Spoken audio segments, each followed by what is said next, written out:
Hello everyone. Is this on? Can you hear me? No. Oh. Got to push that button, I think. Oh. I'm already failing. Okay. Sorry about that. Hello again. It's lovely to look out at this room with a lot of well-known faces, friends, journalists, and neighbours. So thank you all for coming and filling this room.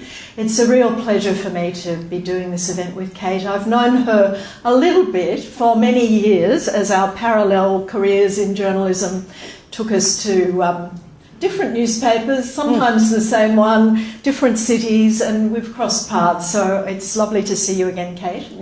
And I've been a great admirer of her work, which, as Dan said, has often covered family issues, both in her journalism, domestic issues, family issues, couples issues, in her journalism and in her fiction, which kind of overlap quite a lot, so we might get to that. Kate doesn't name her cheating husband in her book, but I'm going to, because a lot of other people have. It's out there in public, it's no secret. Many of you know him. And Greg Hywood was twice my boss as editor-in-chief of the Sydney Morning Herald and then as CEO of Fairfax Media. Any revelations, though? Have you got a secret? We did not have an affair or contemplated. And of course, Greg has not only given his blessing to Kate's book, but he's been actively involved in creating it. And so we'll talk about that too. So I had a particular curiosity in reading Infidelity and Other Affairs. This wonderful memoir. It's really beautifully written. It's written with robust prose, sensitivity, anger and passion, and great wisdom, I think. And those of you who've read it will know that already. So, and many of you will relate to her experiences. So, first of all, I thought we'd start with a punch in the guts, and I'm going to ask Kate to read a short passage from the book. And I'll just explain to you that the Countess she refers to is a reference to Count Vronsky, the lover of Anna Karenina, which leads, of course, to fatal events in her life. So, Kate. Now, can you hear me if I don't use a microphone? I'd much prefer not to. Okay, but tell me if you can't. He sweated through heavy gym workouts. Preoccupation with tummy flatness and muscular brawn was a warning sign I let slide. One morning, I sat down at our home computer. He'd forgotten to log off in his rush to get to a spin class. Her email address burned holes in my retina. The air sucked from my lungs and I heard the roar of blood and pounding heart as I clicked on a thread of exchanges with the Countess. Reading their private vernacular, sprinkled with in-jokes, caressed by eroticism, was like catching them naked, cavorting in a hidden cove. The whitewashed version he'd given me years earlier had been kinder to my imagination. I realised the Countess had competition, for he was courting another woman who I didn't recognise, a Spanish-speaking mayor he'd met at a conference in Mexico. He denied everything. That night, I burgled his phone to fathom the dimensions of his betrayal. I went bonkers. I punched myself again and again with my fists. Days later, I slipped off my shirt in front of the neon-lit mirrors of the restroom in the newspaper office where I probed other people's conflicts and conundrums. Bruises coloured the skin beneath my collarbone like a posy of purple and yellow-faced pansies inked into my flesh.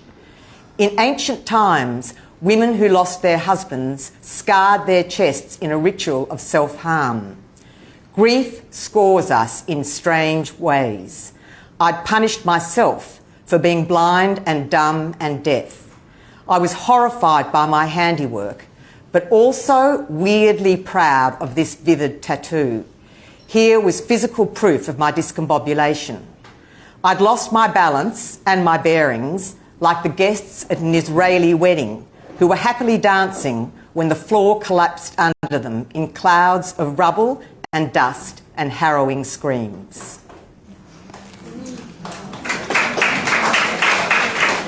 Is it hard to read that, Kate? No, I've just done an audio book, so I've been much more familiar with it. And I was going to say that, just as a little aside, because actually when I wrote that, it was a contemporaneous note that I kept at the time, and I had originally said that I went berserk, which is a brilliant adjective. But Helen Garner released the 3rd volume of her diaries, and that is exactly the line she used. I went berserk. As she said, it was like a blow from a baseball bat. And she got a Mont Blanc pen and stabbed the nib into her husband's page proofs of his novel. And I, unfortunately, turned my fists on myself. And I'm sure there's a terrible psychiatric term for that, but I haven't come across it yet. Yeah. Well, I mean, you do say that revenge, that healing style often starts with revenge. You've got a very nice phrase for it. But we'll come to that later, yes. and whether you felt yes. you've taken revenge in any way. But I wanted to start by just talking about your marriage. If you could tell us about your marriage, which lasted almost 30 years and was very happy in many ways. You've got 2 sons and you still like each other. Yep. So tell us about the marriage and how you knew each other and what went wrong. Well, we met each other in Canberra in the 1980s during the Hawke government, when there were affairs happening under every desk and behind every door, and in the parliamentary press gallery, and right up into the Prime Ministerial suite. But nobody, of course, ever wrote about those affairs between Blanche and Bob and many other women. He even cheated on Blanche. And so we met, and the first night we met, we talked all night at the National Press Club. And we, of course, had similar passions and interests, and we were posted to Washington very early on in our marriage. And when we got married, I did know, I was aware of a seam of infidelity in his family. I knew that his parents had been divorced, and his father would be at the wedding with the other woman who he would later marry, and that my husband's mother would be there. And so that was a little difficult. I knew that was going to be an event where you couldn't be camouflaged by a crowd. It was a small wedding. And I knew there was a story about his grandmother's infidelity, but I didn't know anything more than that. But of course, you never think this is going to come down and visit you, the dissembling and the distrust that arises from an affair. And, we were in love and we were young, and so we ventured forth with great optimism and spirit. And we went to Washington, and I think that was a real, for us, we were growing in ash, because there we were, we had both our children there, we were living in a neighbourhood that was very scary. There was a huge battle over crack cocaine going on in the neighbourhood where we'd bought our house, without realising when we bought it that this was going to be a problem. There were bars on every window in our house, there'd be helicopters going overhead at night.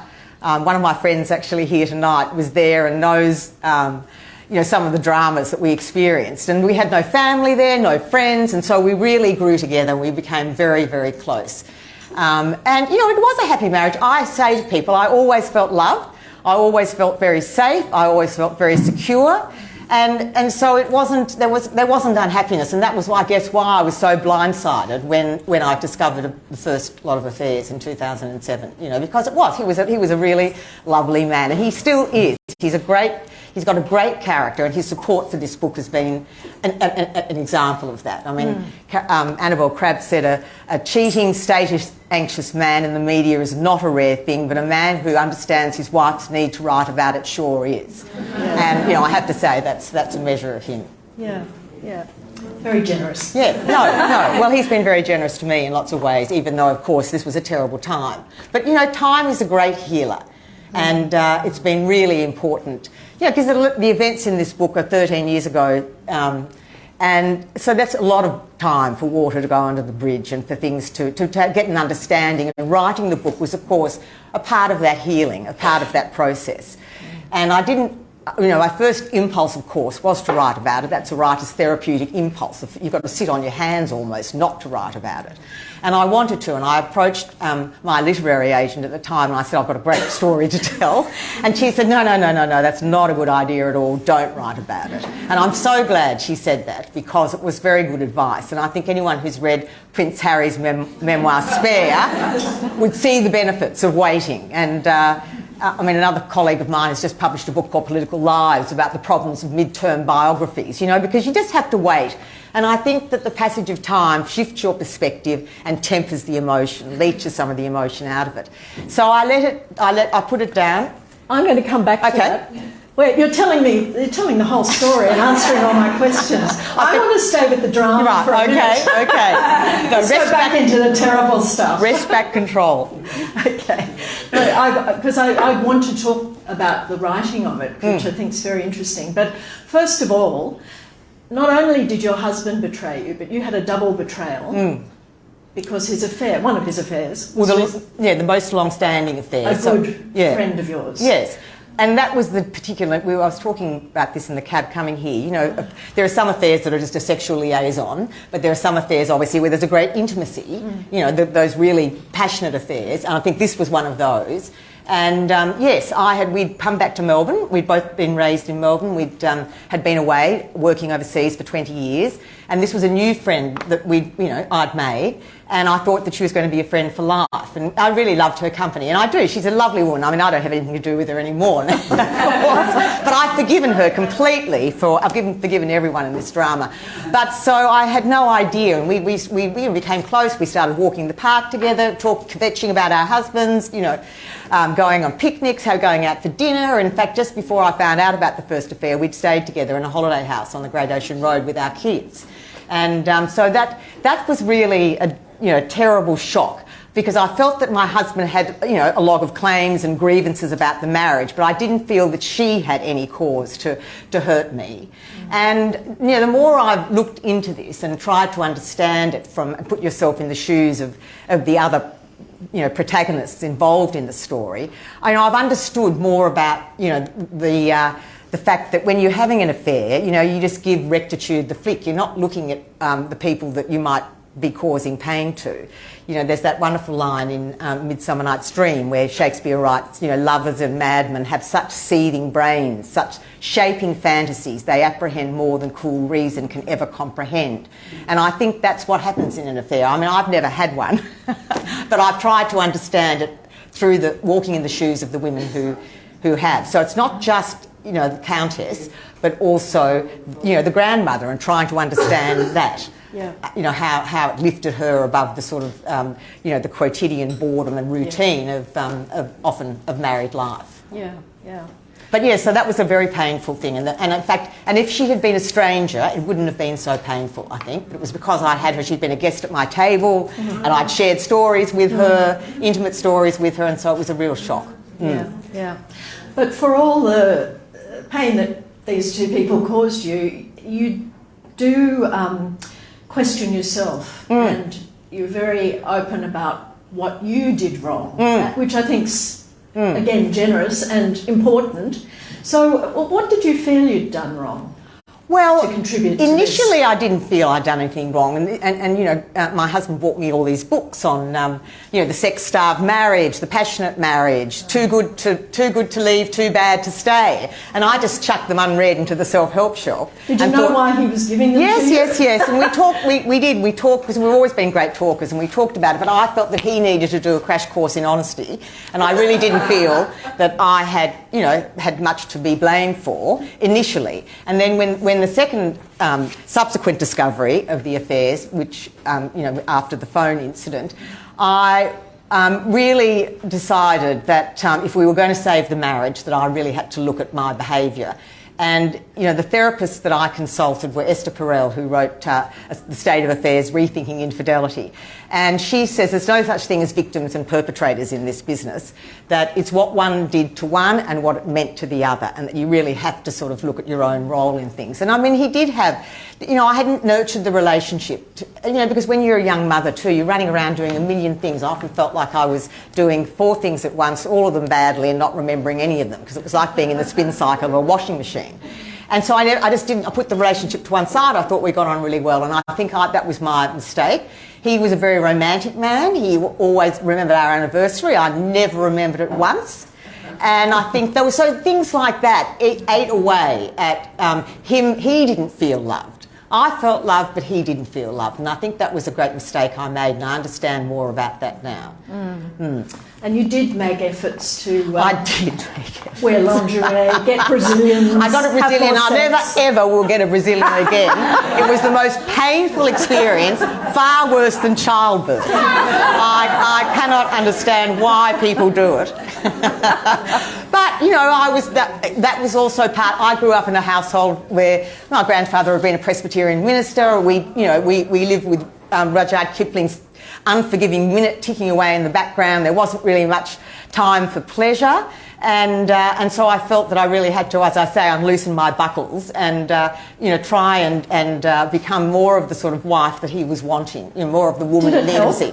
Yes, it did. We did stay together for another 4 years, but ultimately it just wasn't enough to hold. Because distrust is such a difficult burden to shift and a burdensome guilt to shoulder, I think, and that's all the thing that really undermines and erodes the relationship. It's the suspicion and the lying and the betrayal that are the most toxic things in a relationship.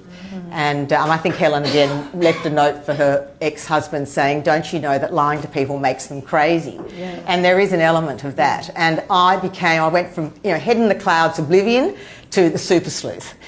And that was really damaging. And as I say in the book, the sight of myself crawling around on the bedroom floor at 3 a.m. in the morning trying to get his phone, I just thought, my God, what have I become? Yeah. And you really want to get away from that sort of obsession. It colonises your sanity, ultimately, to be always on the lookout. And, I'd been a journalist who liked to pride herself on actually being able to put two and two together and think, hang on, something's going on here.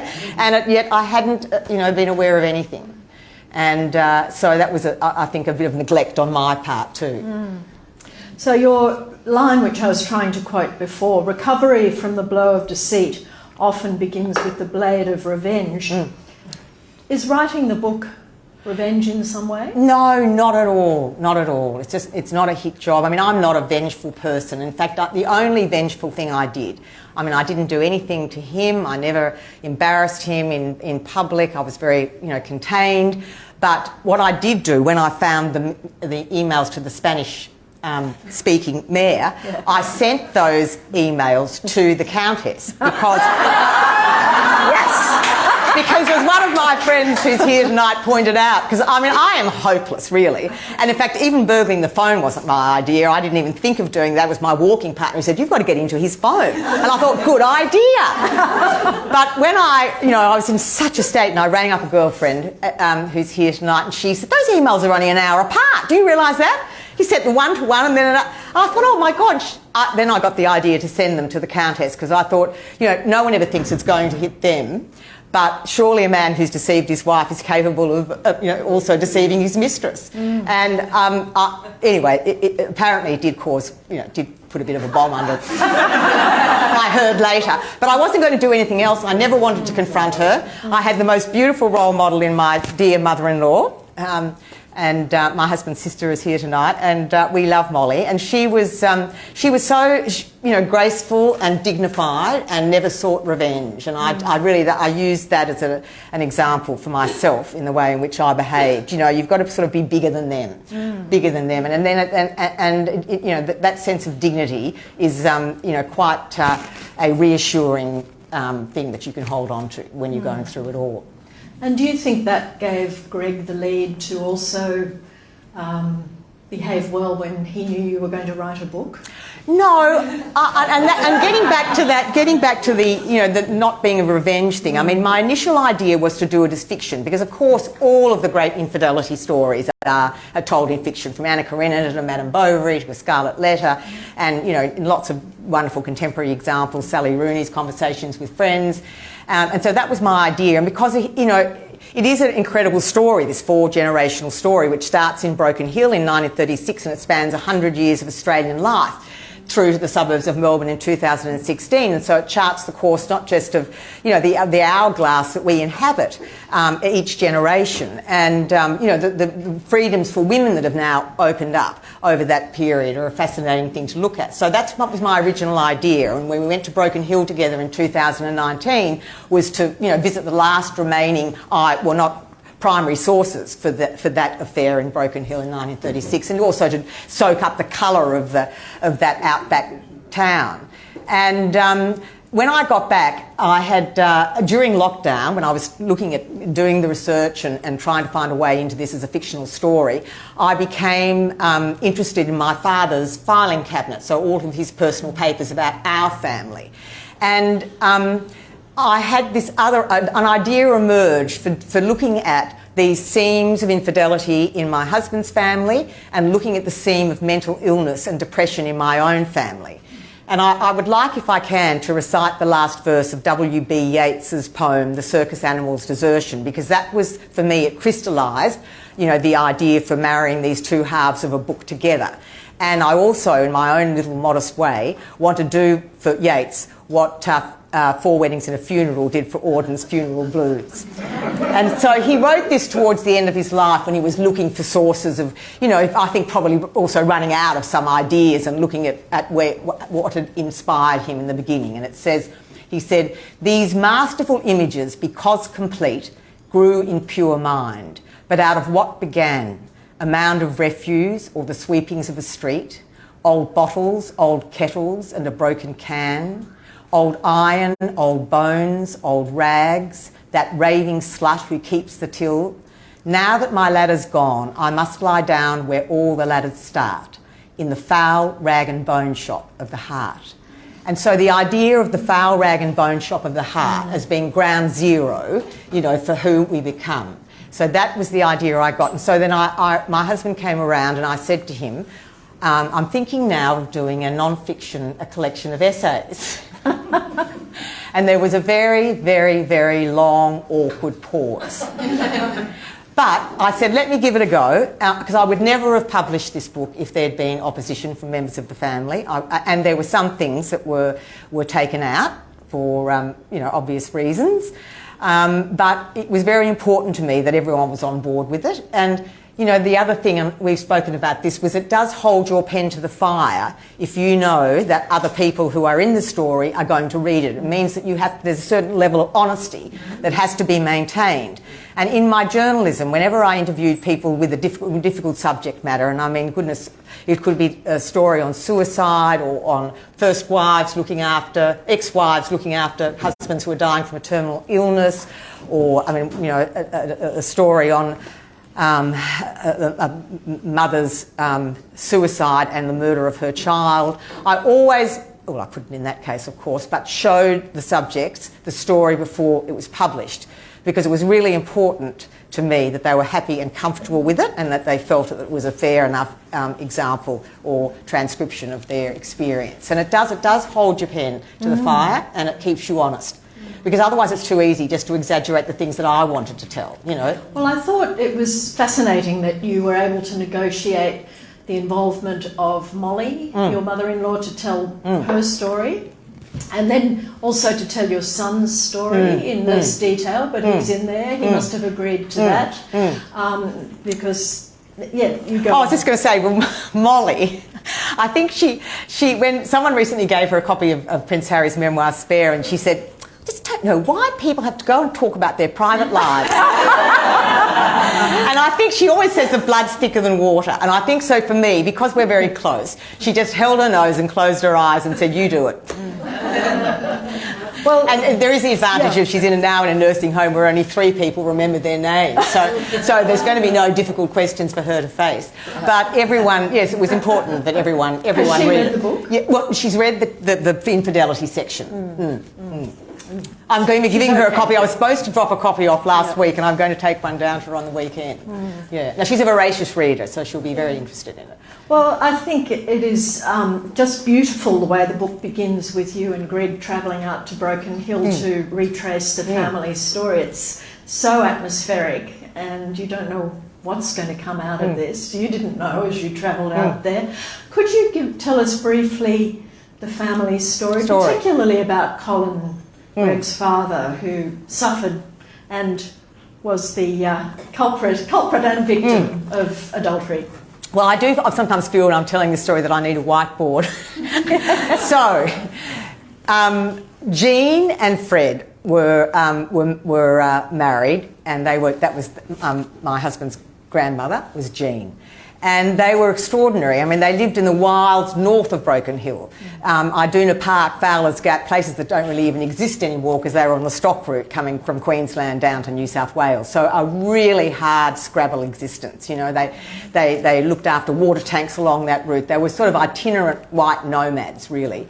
And they moved to because they took over the licence of Iduna Park Hotel, but the motor car was introduced, and so there were very few people stopping. In fact, the year that they decided to leave, they'd only had 2 lodges there the whole year. They got aboard a T-model Ford, and which broke down, and then they hitched a ride on the mail coach, and they arrived in Broken Hill. And they had a house with a dirt floor, and sometimes Jean would roast pigeons to feed themselves. But she was a beautiful woman, beautiful. And she was very creative and loved dancing, and she was a seamstress. And they had a lodger. A lodger came to stay in the house because it would give them some extra money.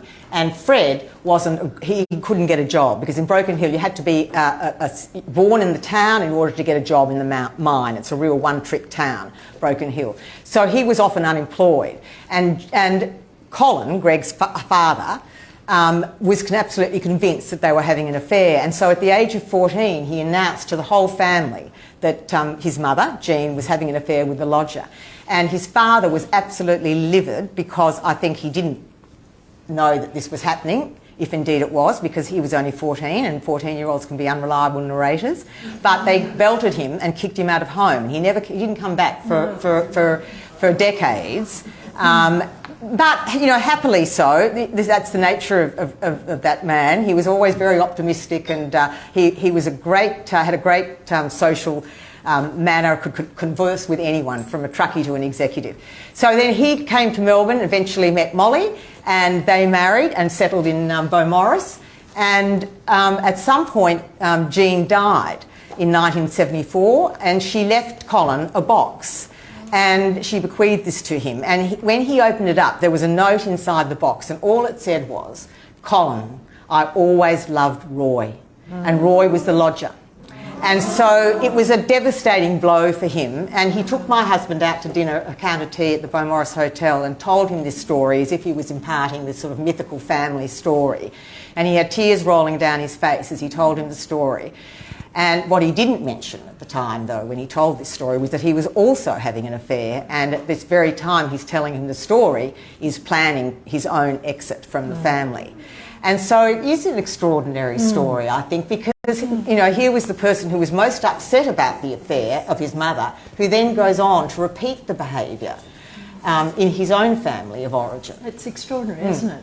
It's extraordinary, and yet it's so common. Well, so common, exactly. So what did you learn about infidelity through your personal and wider research? Well, I learned a number of things. I mean, the prompt for doing the non-fiction was actually when our son went on to have an affair that ended his engagement.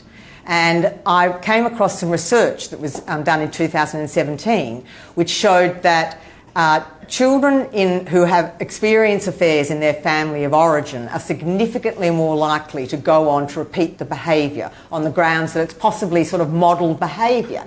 That if they see their parents, you know, separating and perhaps having an affair and then going on to have another happy relationship, that this leaves a door open in their mind.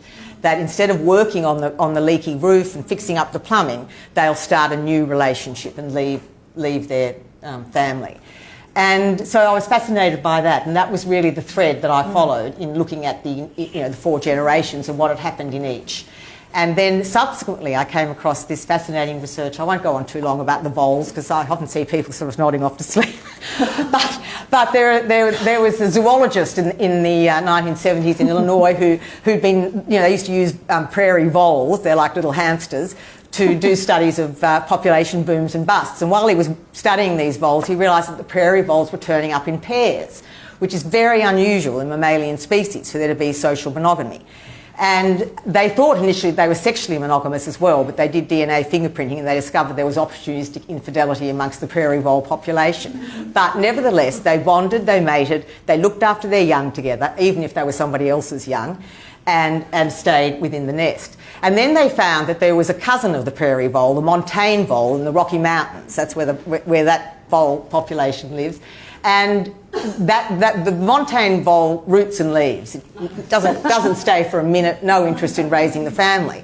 They're 99% genetically alike, but there's a 1% genetic difference. And so enter a team of neuroscientists who's looked at the neural wiring in the difference between the two voles, and they found that the prairie vole has more receptors that pick up neurochemicals oxytocin and vasopressin, which promote social bonding and attachment.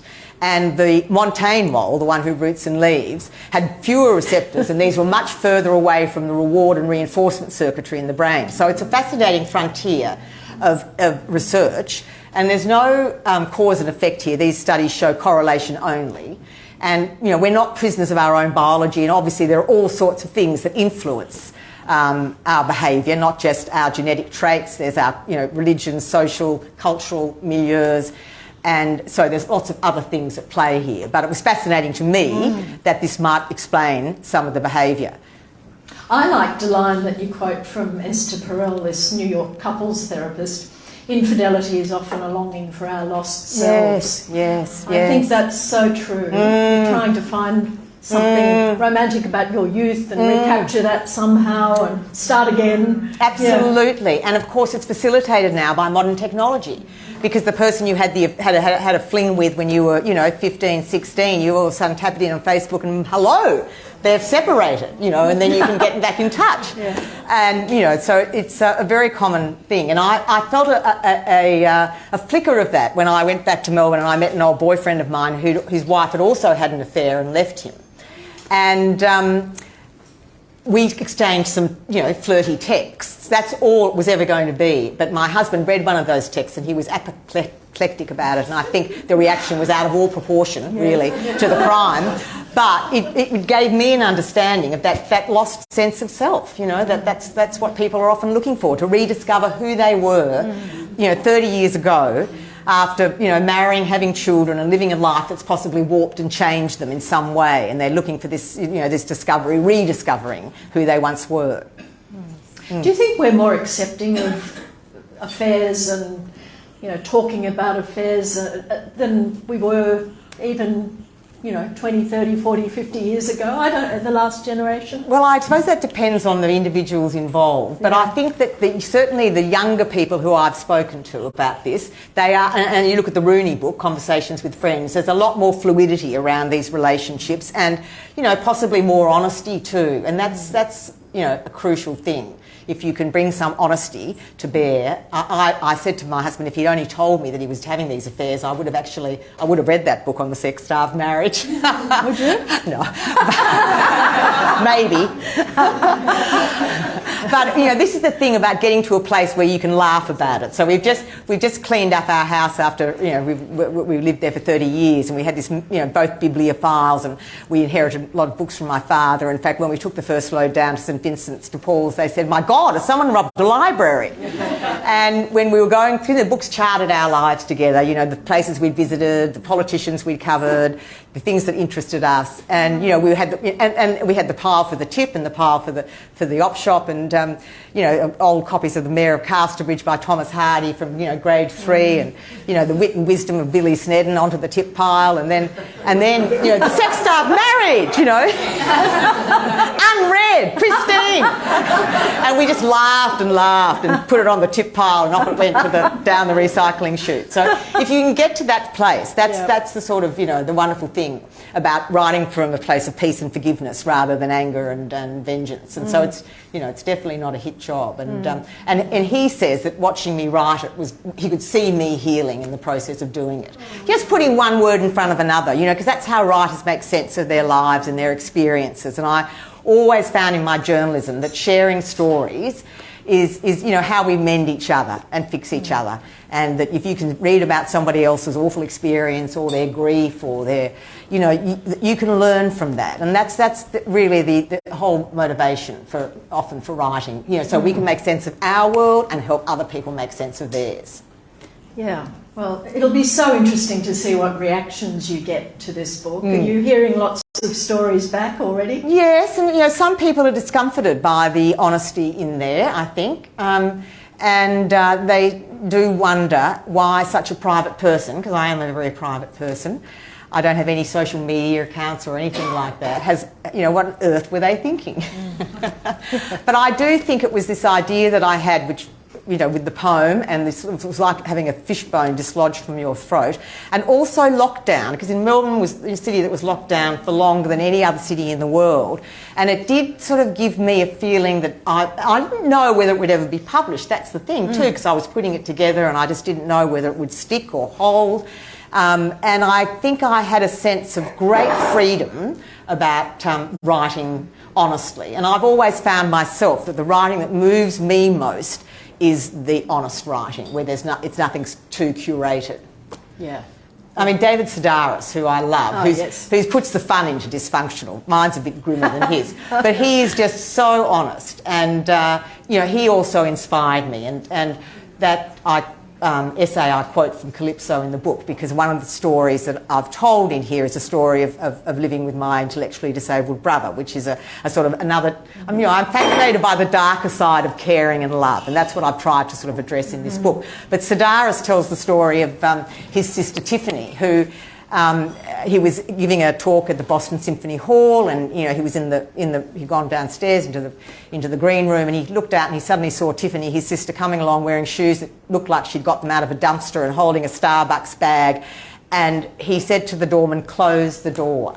And the doorman closed the door, and he said, "And I never saw her again, not when she was evicted from her flat, not when she was raped, and not after her first suicide attempt." And I was just struck by the searing honesty of that admission, because we would all judge him for that. And that's what I wanted to tap into, really, some honesty about, the difficulties of loving and the difficulties of caring and the difficulties of getting on with family who we can't pick and choose as we do our friends. And, it's not always easy. I think you were also influenced by Annie Ernaux. Yes. Well, no, I couldn't read her book at the time because she covers the affair from, the absolute glory and excitement of having the affair.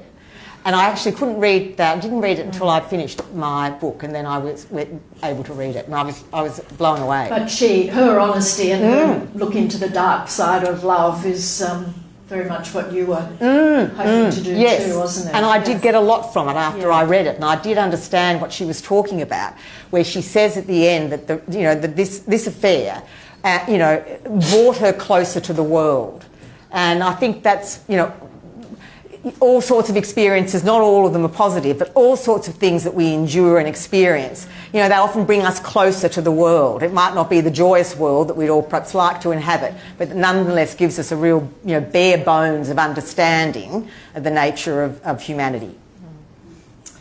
Well, you give us a lot to admire in you. No, I've been in the fetal position over the last 2 weeks thinking, why?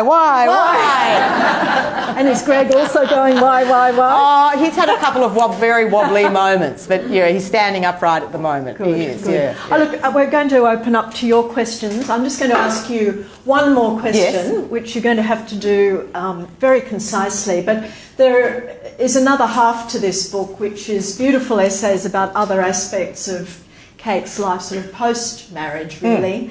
And I just wondered, could you give us a brief profile of yourself as portrayed in these chapters? I mean, you talk about living alone, living with dogs, cats, smoking marijuana, walking in nature, all sorts of things, and also having another happy relationship. Yes, so can you just sum up that woman that you've written about? Well, I think age is I'm now 65, 66. I always manage to add a couple of years to my my age. But you know, I've got grandchildren and I've just loved the experience of being with them, because I had a very beautiful grandmother, and she saved me often from a quite a punishing home. And so the grandchildren, you know, and there's that wonderful Thackeray comment that you only learn to become a mother once you become a grandmother, because you slow down and you can really enjoy the sort of moment, rather than running around trying to cook dinner and supervise homework. So I love being a grandmother. I have a partner who is just the polar opposite of my husband. My husband loves shiny, luxe, and very fashionable, loves good clothes. Used to buy all my clothes, actually, because I hate shopping, and it was a really wonderful thing that he used to do for me. But this man buys everything from op shops. He's got the no back door. He tinkers gadgets, creates things from scrap and stuff that he picks up from people's nature strips. I mean, we've often got the back boot of the car is full of wood because he's got a potbelly stove. He's got no heating. And it's not a Maserati. Not a Maserati. The side mirrors are gaffer taped onto the car. And so it's quite a crazy world, and I say that I go from one to the other, and I often feel very kindly towards the other after 24 hours with one. Can you keep this going? I don't know, but he's got a beautiful dog, and Winter is a white German Shepherd who's given me a lot of joy. I say that the Winter and the grandchildren greet me at this fabulous decibel level, and so I'm very happy being with them. And I'm also a great walker. I walk every morning. I love walking in the wilderness. My last book was a book on the botanists who fell in love and they didn't discover Cradle Mountain, but they went up there and they just fell in love with it, and they built a chalet, and that was the beginning of what became Cradle Mountain National Park. And I love the wilderness, and that's what I do. I spend my time, walking, being with friends, being with the grandchildren, and I think this great thing of acceptance, that's what I've really learnt from writing this book, and being happy with what I have, desiring what I have, not wanting things that I don't have. And I think that in this world, we're always trying to correct everything and perfect everything. Mm. And, sometimes you're just better off just accepting, who you are, what you've got, and being, content. Mm. And that's where I've ended up. And it's a wonderful thing. It's a wonderful place to be. And I've let go of all the jealousy, because the new boyfriend has lots of old girlfriends who come and visit, because he never got married, he hasn't had children. And I've let go of that. I'm not jealous. I think the thing about love is that if it's strong enough, you can't tether someone to the front porch. And, you've just got to work on the love between the two of you, or three of you, or four of you, and and that will sustain the relationship or not. Yeah. But you can't make people do things. Yeah. And so that's where I've ended up. Mm. Well, that's the value of waiting to write the book, isn't it? Yeah. Now, who's got a question? Cheryl. Yeah. I've got to ask you, what if Greg had said no? Because listening to you and what you got out of the process of writing the book, I mean, you're a fabulous writer. I've always admired you as a journalist. Oh, thank you, Cheryl. I've always admired your work too. But given what you just said, and how, the whole idea about honesty, and you've obviously been a wonderful journalist yourself, what if Greg had said no? Would you have put it aside? No, it's a hypothetical question, Cheryl. As Bob Hawke used to say. Most men would have probably said. Yes, I know, and that's a great tribute to him. And I think it was part of the atonement too. And as I say, he's a student of history, a journalist at heart, and he married a storyteller for whom everything is copy. Yeah. And so he thought, he would have probably thinks, I wished I'd married that mechanic I had the hots for, but sadly it was me. And I don't know what I would have done, but I do think I wouldn't. I don't know whether I really couldn't have bared to put something out that would have made people really unhappy and could have had catastrophic consequences. That's the other thing. Can I just add to that? I did want to ask you. You once wrote a very critical story about Helen Garner using her friends and family and so on in her books. Yeah. Well, you've done it, but you've taken a very different approach, because even in publishing her diaries, I don't think she asked her ex-husband if it was okay with him. No. And I wonder... I don't know whether she did or not, but I don't think so. I don't think so. No. And I just wondered, do you still feel as though you've done something very different from what Helen's doing? Because you've written fiction that is based on your family. I think most fiction is, to some extent, autobiographical. isn't it? But this is not fiction. No, I understand that. Yes. I hope it's not. So what's the question? Well, my exactly? question is, do you remain critical of Helen Garner now that you've done a book about your family? And I mean, you got everyone to agree to it. You got them to read it. Yes. She hasn't. So I'm comparing your approaches. No, that was a criticism of the fiction The Spare Room. Yeah. That was, I felt, so close to life. But she insisted that it was fiction, and so I guess that was in exploring that question, that piece that, you know, but the talking to, friends, and of course that's always what you do in journalism, don't you? When you're doing a profile of anyone, you go back to family. I've always found the family the greatest source of, you know, truth often about people. But no, I was just, my criticism of that was that I felt, you know, she made a big splash of it being her first fiction for 15 years, and I felt that it was, you know, very heavily based on you know, personal friendship and the... Okay, so talking apples and oranges a bit. Another question. 2 questions. One is, I'm impressed by your capacity to forgive. I think we all are. Yeah. How did you get there? And the second question is, how did you meet your new bloke? Well, I'll start with the new bloke because that's easier. He was I knew him 40 years ago, and that's, again, it gets back to that sort of search for lost discovery of who you once were. And someone who knew him, who taught with him, he was an English teacher.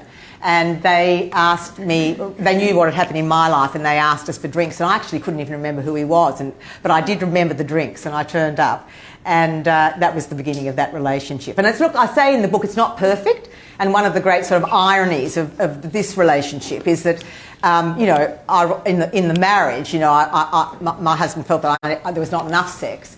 And with this relationship, all I wanted to do was jump into bed with him, but he wasn't very interested in jumping into bed with me. And so I could see for the first time, you know, what it was like for my husband. And how did I get to a place of forgiveness? I'm, in general, a pretty forgiving person, and I think after, you know, spending 40 years touring people's lives and really trying to put yourself in another person's shoes and understanding, too, that damage begets damage.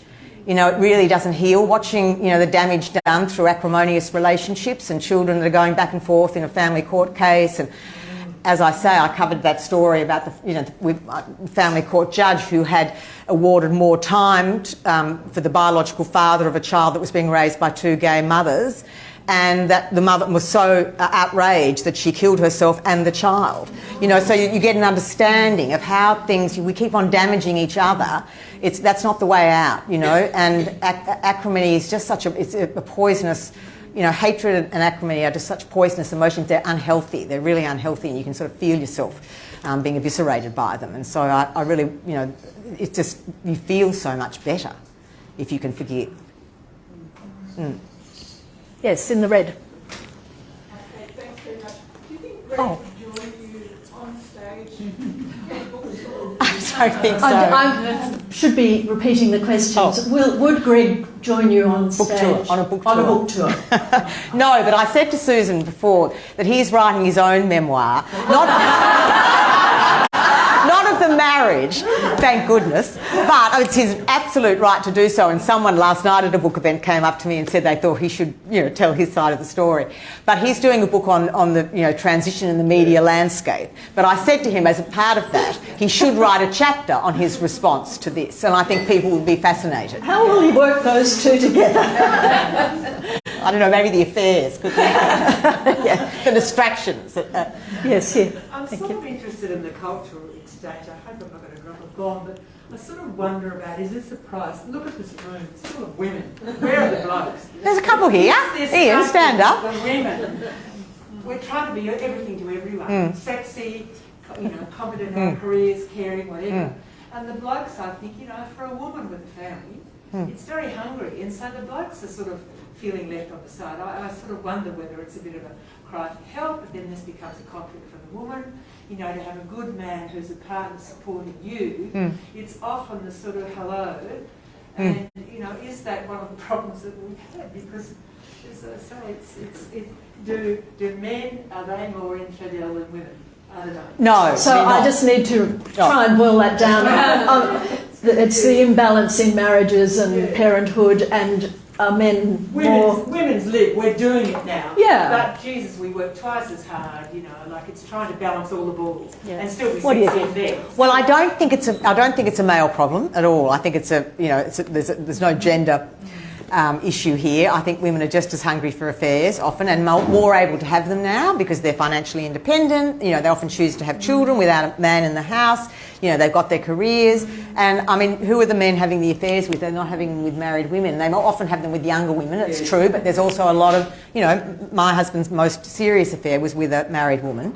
And so I think that's a bit of a red herring. I don't think that's the case. But I think women read a lot more than men. You know, this is our terrain, this is our turf. I mean, men are generally non-fiction history readers, although that's a generalisation. And of course, there are men not only who write beautiful fiction, but men who read fiction as well.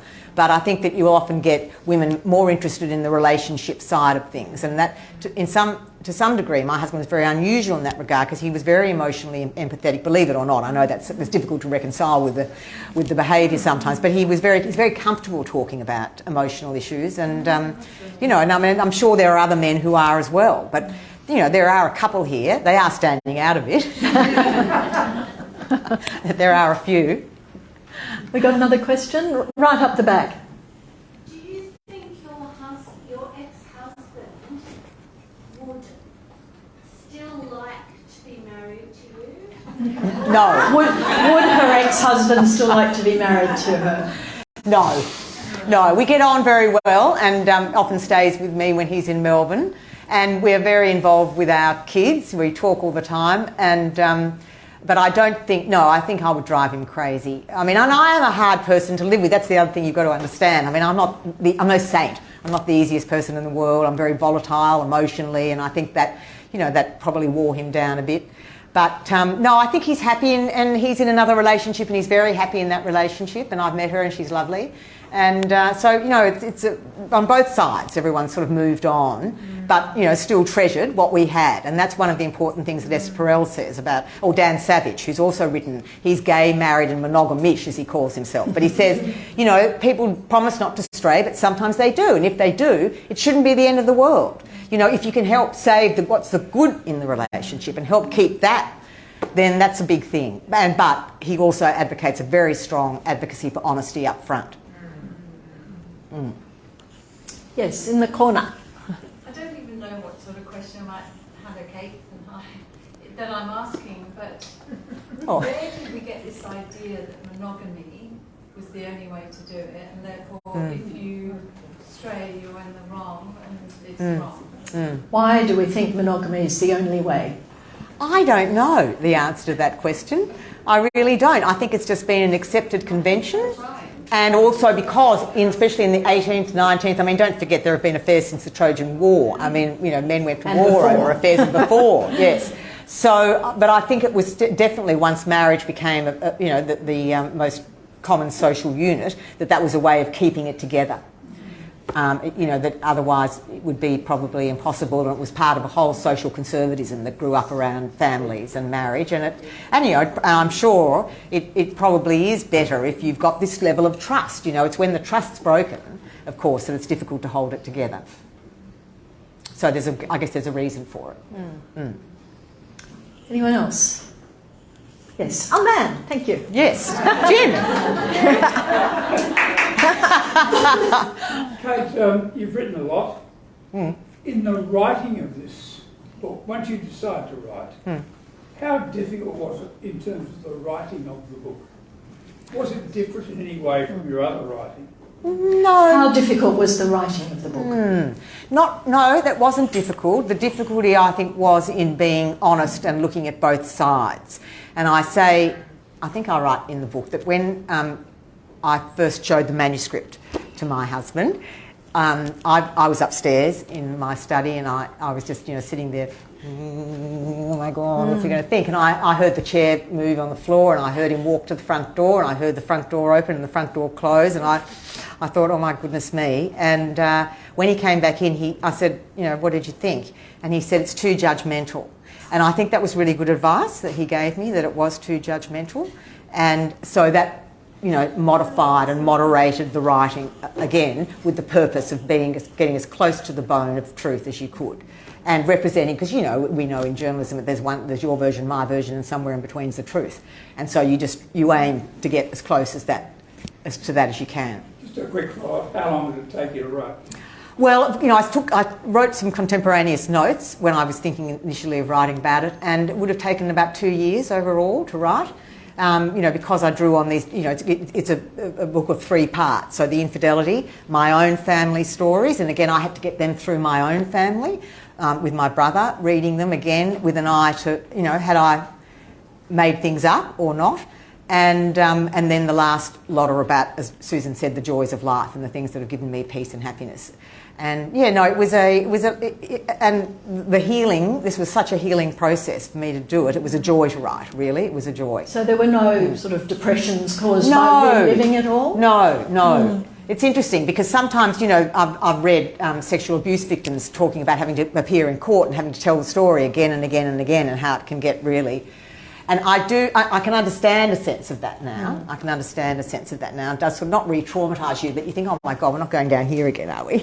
But then that's part of normalising the story, and you almost have to tell it so often until you get bored with it yourself, especially when you're going through it.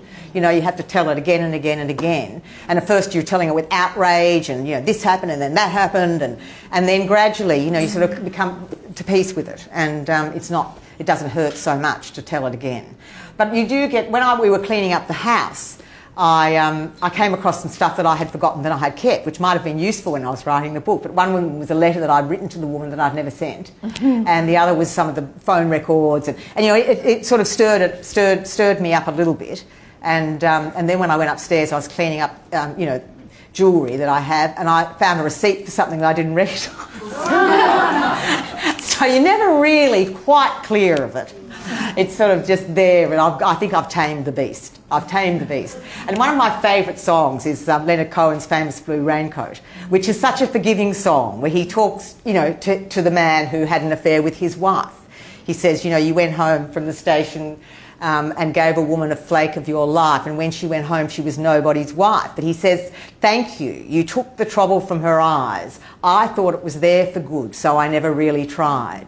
And it's a song of forgiveness about, I'm glad that you stood in my way, and you can come here and visit to see Jane or me. Your enemy is sleeping, his woman is free.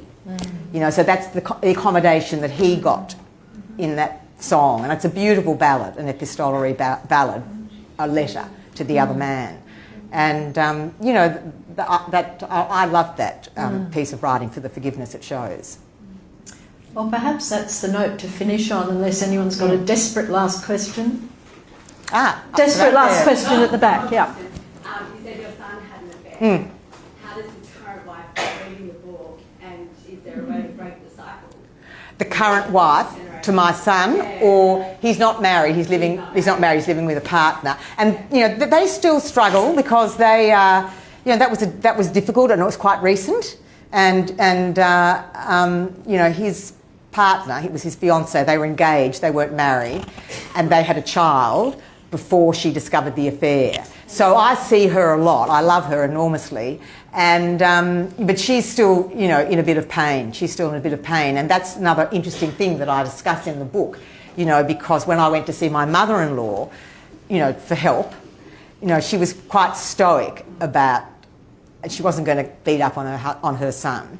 And then I was in the same shoes. So when my, not quite daughter-in-law, she rang me at 3 a.m. in the morning, I was holidaying up on the north coast, and told me she just found out that our son was having an affair.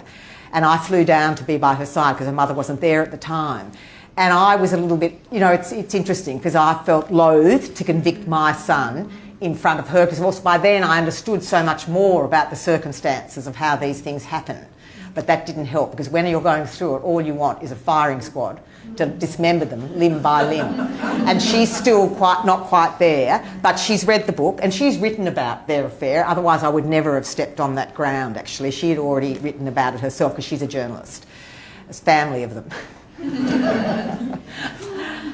Fascinating. Well, look, thank you all very much. Kate, thank you for being so open with us. Thank you.